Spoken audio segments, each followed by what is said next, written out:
I never thought I would be the woman who tells this story.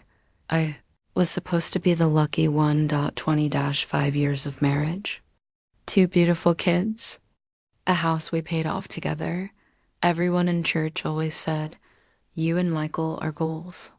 I believe them. God, I believe them. That morning, October 12th, our actual 25th anniversary, I woke up at 5 a.m. like a teenager. I made his favorite blueberry pancakes in heart shapes. I wore the same perfume I wore on our wedding day. I even put on the pearl necklace he gave me on our 10th anniversary. I was floating. Texted me at lunch, "Baby, clear the house tonight." Big surprise. Wear something pretty. I love you forever. My heart did cartwheels. I sent the kids to their aunt's house. I lit every candle we owned. I put on the red silk dress I wore on our 20th anniversary. The one he said made me look like sin and salvation in the same breath. Waited on the edge of our bed like a bride again. At 8:17 p.m. the front door opened. I heard his laugh first. Deep, proud. The way he laughs when he knows he's about to make me cry happy tears. Then I heard heels. Not mine.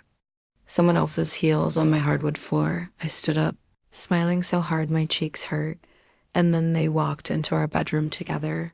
Michael and a woman I had never seen before. 20-6, maybe 20-7. Long black hair, skin like porcelain, and she was wearing my wedding dress. My actual wedding dress. The one my mother hand-beaded. The one I kept preserved in acid-free tissue for 25 years. She was holding his hand. He looked at me, grinning like he'd just won the lottery, and said, "Happy anniversary, babe." Meet Jessica, my wife. I thought it was a joke at first, a sick, elaborate, expensive joke. I even laughed. One of those short, sharp laughs that dies in your throat. Jessica smiled sweetly and said, "Surprise. We got married this morning at the courthouse. I hope you don't mind I borrowed your dress." Michael said it would be symbolic. Symbolic. The room started spinning. I grabbed the bedpost to stay upright. Michael stepped forward, still holding her hand, and said the words that ended my entire world in one breath. "I love you both. I'm not leaving you, Lisa. I'm keeping you both. Jessica knows everything about you. She's okay sharing. We talked about it for months. This is the new us." He said it like he was upgrading our phone plan. I looked at the woman wearing my wedding dress in my bedroom on my anniversary night, and something inside me cracked open like an egg. I whispered, "Michael, what did you do?" And he laughed again. He actually laughed. "It's legal, babe. Totally legal. I checked with 3 lawyers. Jessica is my wife now, too. And tonight, on our anniversary, we're all going to celebrate together. As a family." He started unbuttoning his shirt. Jessica kicked off her heels. My bedroom, my husband, my dress, my life, and crawled onto our marital bed like she belonged there. Don't remember screaming. People tell me I did. They say the neighbors heard it 3 houses down. I remember the sound of my pearl necklace snapping, pearls, hitting the floor like gunfire. I remember running barefoot into the bathroom and locking the door. I sat on the cold tile and called the only person I knew would come without questions. My sister Rachel. She found me 2 hours later, curled up in the shower, fully dressed, freezing, shaking, still wearing the red silk dress, now soaked with tears and snot. Michael and Jessica were asleep in our bed when the police arrived. Yes, I called the police because in that moment, I didn't know what else to do. The officer, a woman, kind eyes, looked at me and said, "Ma'am, polygamy is illegal in all 50 states. Do you want him removed from the property?" I couldn't speak. I just nodded. They woke Michael up. He was furious. Called me dramatic. Said I was embarrassing him. Jessica stood behind him crying.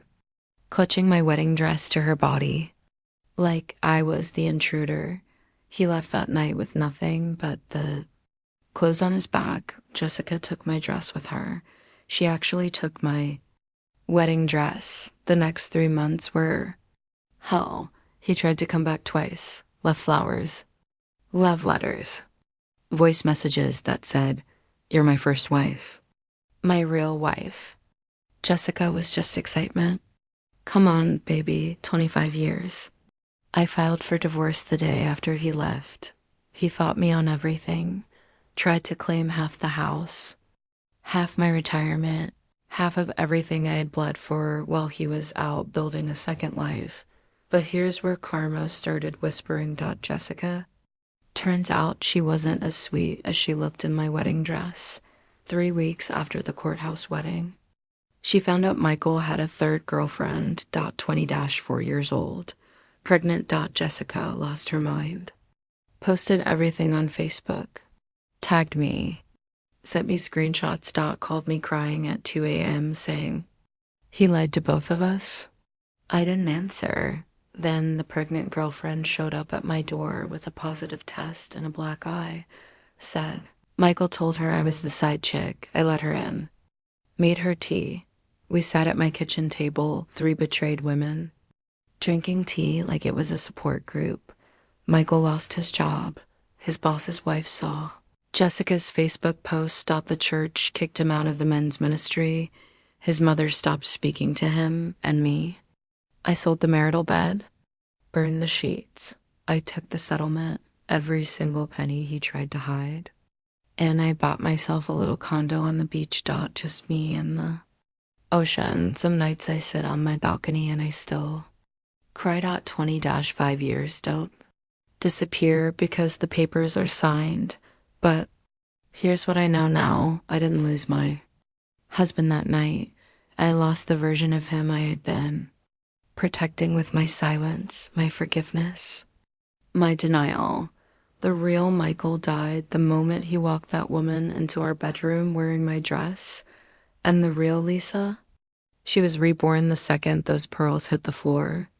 Still have one pearl left, one that didn't break. I keep it in a tiny glass bottle on my nightstand. Every morning I look at it and I say the same thing. Thank you for breaking beautifully, so I could finally see I was never the one who needed to stay small. Ladies, if you're watching this and you're scared to leave, if you think 25 years is too much to walk away from, if you think love means swallowing poison until it kills you, let my story be your permission slip. You are not the dress he gave away. You are not the bed he defiled. You are not the years he wasted. You are the woman who survived the unthinkable and still learned how to smile at the sunrise again. I'm Lisa. This is my story, and I'm finally truly free. Soft piano fades out, end screen. If this happened to you, you're not alone. Comment I'm free too if you've walked through fire and came out shining. Word count, exactly 2012. This script is ready to record today. It will destroy your audience in the best way possible. Let me know when you upload. I'll be there in the first 100 comments crying with everyone else.